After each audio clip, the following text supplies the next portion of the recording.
Sanghar report Mohammad Usman जो Sanghar Wasif town में जतोई ऐं लांगड़ बिरादरी जे विच में ॿारनि जी मामूली ॻाल्हि तां थियल तकरार जो निबेरो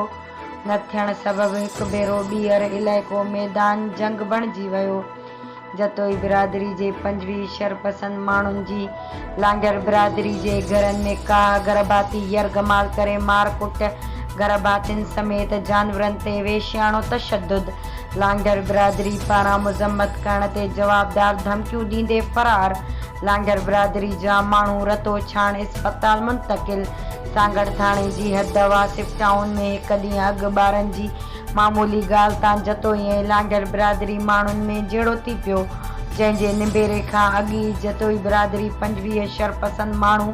आपे खां ॿाहिरि निकिरी आया। घर जे चौदीवारी जो तक़दुस पामाल कंदे लांगड़ बिरादरी जे घरनि में काहे पिया, जॾहिं त समूरनि गरबातियुनि खे हथियारनि जे ज़ोर ते यरगमाल बणाए संदन मथां वेश्याणो तशद्दुद पिणु कयो,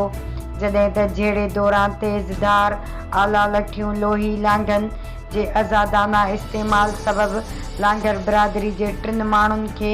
जंहिंमें अली हसन लांगड़, दाऊद लांगड़, ज़ाहिद खे सख़्त ज़ख़्मी करे छॾियो ऐं घर में बीठल जानवर ते पिणु तशद्दुद कयो वियो, जॾहिं गरबातियुनि जी दाहुनि कूकुनि ते जवाबदार धमकियूं ॾींदे आसानी सां फरार थी विया। जीअं त अहिड़े वाक़े जी NC सांगड़ थाणे ते कराई वई, पर मक़ामी पुलिस तहरीक न वरितो। उन मौक़े ते CEO HBS न्यूज़ रोज़ानी जी जलमा इक़बार senator chairman United Human Rights Council Organisation of Pakistan Hussain Bakhsh Sindhi ऐं ॿियनि चयो त जतोई बिरादरी जे 25 माण्हुनि घर जी चौदीवारी जो तक़दुस पामाल कंदे हथियारनि जे ज़ोर ते घर में दाख़िल थी मर्द औरतुनि तोड़े जानवरनि मथां सख़्त तशद्दुद कयो आहे,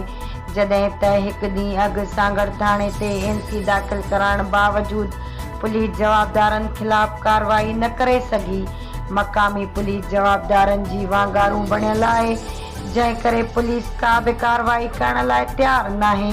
जवाबदार धुर बाअसर हुजण सबबि पुलिस तोड़े चूंडियल नुमाइंदा ख़ामोश तमाशाई बणियल आहिनि। उन्हनि IG Sindh, DIG Hyderabad, SSP Sanghar खे अपील कंदे चयो त जतोई बिरादरी जे शरपसंद माण्हुनि ख़िलाफ़ FIR दाख़िल करे असांखे इंसाफ़ ऐं तहफ़्फ़ुज़ फ़राहम कयो वञे। ॿी सूरत में प्रेस क्लब सांगड़ आॾो लांगड़ बिरादरी पारां एहतजाजी तहरीक हलाई वेंदी।